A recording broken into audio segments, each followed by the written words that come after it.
populārās sporta šķirnes pārstāvis.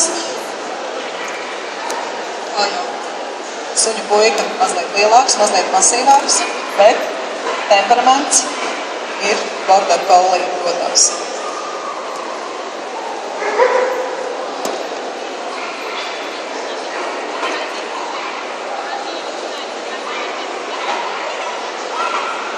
Pilnīgi visas komandas tiek veiktas tikai pēc stjorta norādījuma, nevienu pagriezienu, ja tas nav speciāli atrunāts, nedrīkst izdarīt bez norādījuma. Par to tiks noņemtas balles, nekāda patvaļīga pārvietošanās nav atļauta. Kā jau teicu, paklausības sports ir precizitātes un kopējas sadarbības sports.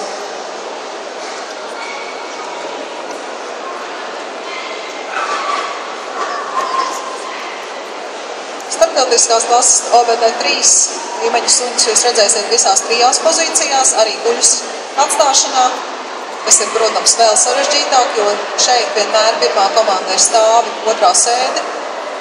OBD3 komandas var būt dažādā secībā, ko pasaka tiesnesis tieši pirms starta.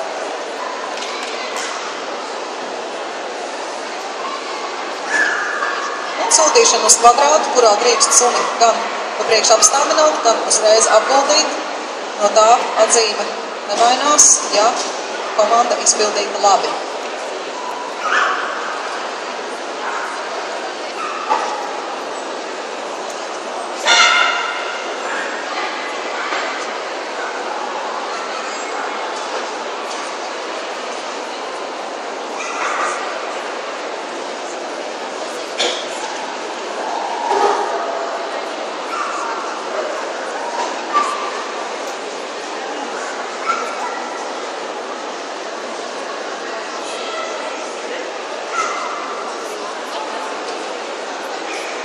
Suns pieskrien pie saimnieces, bet pēc tam vēl ļoti kārtīgi blakus pozīcijā jāaiziet līdz galam, jo vingrinājums vēl nav beidzies. Kā jūs redzējāt, Miķis kvadrāta apgulās uzreiz, tas ir pilnīgi vienalga. Ir sportisti, kas suni pa priekš apstādina, stāvas un pēc tam dod komandu gulēt, bet, ja jebkura komanda no šīm ir izpildīta precīzi, tiesnesim nav jānoņem atzīme par to, ka suns pirms tam apstājas. Un arī, protams, tiek vērtēts gan skriešanas ātrums pie saimnieka, viss ļoti kompleksi. Arī ļuķika masti kustās, jūs redzat, viņš ir priecīgs par savu darbošanos, jo tā kā mūsu dienās tiek izmantot pozitīvā apmācības metode, kad suns tiek motivēts strādāt, nevis viņš tiek sodīts par to, kas nesanāk, bet ļoti daudz slavēts par to, kas sanāk, tad visiem suņiem sports sagādā lielu prieku, un pārsvarā suņi jau mašīnās sāk trīties un izrādīt kaut kā to, ka tuvojās darba laukumam vai treniņu vietai. Izrāda suns to, ka viņš ir priecīgs, ka tūlīt tās varēs strādāt.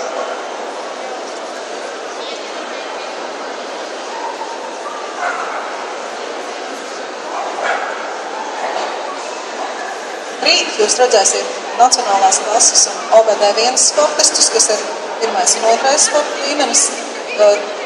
Šiem sportistiem lēns temps blakus iešanas skēmā netiek ievietots, jo tas ir visgrūtākais temps.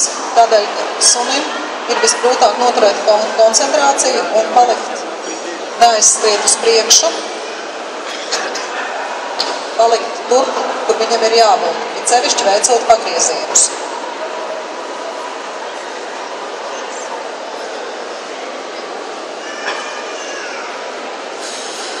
Izvēle.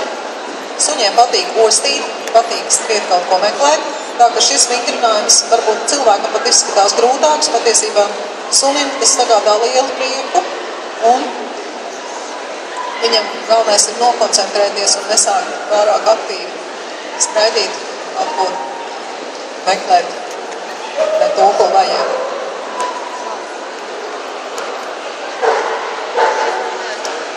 tajā brīdī, kad jūs redzat, ka saimniece pagriež muguru, suns paliek ar skatu pret to vietu, kur tiek izlikta kociņa, drīkst arī suni pagriezt sev līdzi. Tas ir katra sportista paša izvēle, bet ļoti bieži suņiem palīdz tomēr, ka viņi skatās, jo tā ir kustība, tā piesaista uzmanību, un suns tomēr noskatās, kur tie kociņi tiek nolikti. Tādēļ lielākais vairums sportistu tomēr parasti atstāja suni, kas atkal ir speciāli jāmācās, lai suns paliktu sēžot šajā virzienā, bet saimnieks varētu pagriezties otrā. Jo suns jau, protams, ir pieradis, ka, ja saimnieks griežās riņķī, tad arī sunim ir jāieņem vieta pie kreisā sāna.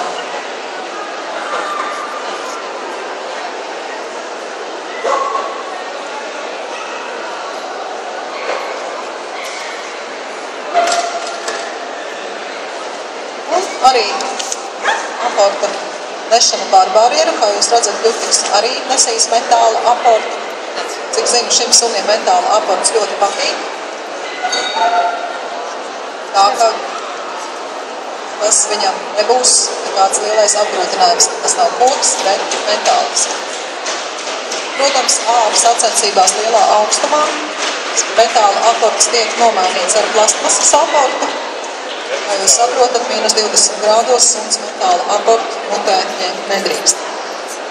Bet tas netiek nomainīts uz koka, kā varētu domāt, bet uz speciālu plastmasu, lai tomēr būtu atšķirīgs no koka aporta, kas ir jānes pavisam citā vingrinājumā.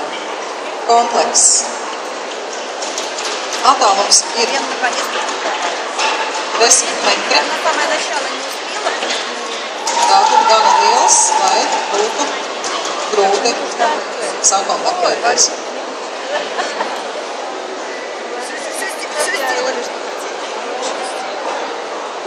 Нет, ну мы попали. Ну да, мы попали, да. Штук 10 ладно, говорила. Конечно. Поэтому мы вас тоже начали. На выбор. Нет, на выбор.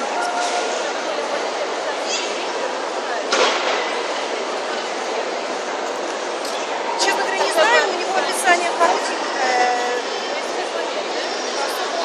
Я посмотрела, что он правильно писал, что он нам написал. Un komplekss arī veiksmīgi ir sadzirdēts un saskatīts. Vēl vingrinājums aportu pēc virziena. Jūs redzat, šeit ir tie koka aporti, dažādi izmēri, kurus Hendlers pirms sacensībām apskata, izlozē, kuru būs jānes kreiso vai labo. Šajā gadījumā jūs redzat, tas būs kreisais. Un izmēru var izvēlēties attiecīgi, izējot no sava suņa izmēra vai no tā, kā viņam ir ērtāk. Nav noteikts, ka lielam sunim obligāti jānes liels aports.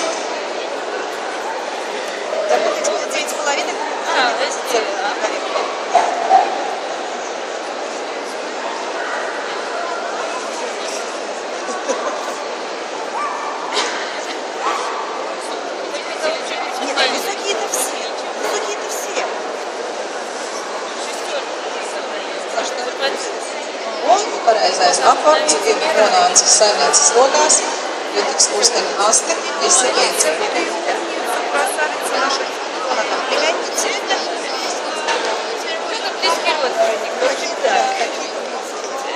Un pēdējais vingrinājums piesaukšana ar apstādināšanu.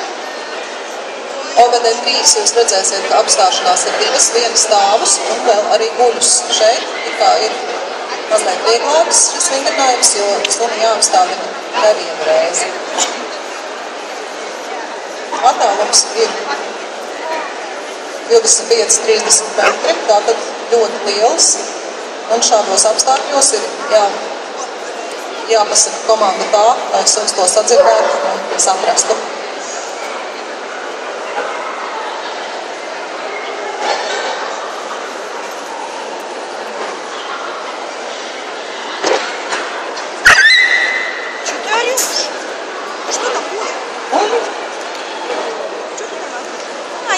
Starts veiksmīgi pagājis, visi priecīgi. Un tiesnesis vēl pateiks savus iespaidus par šī sporta pāri darbu, par to, kas viņam patika, par to, kas varbūt nepatika. Atzīme par kopējo iespēju.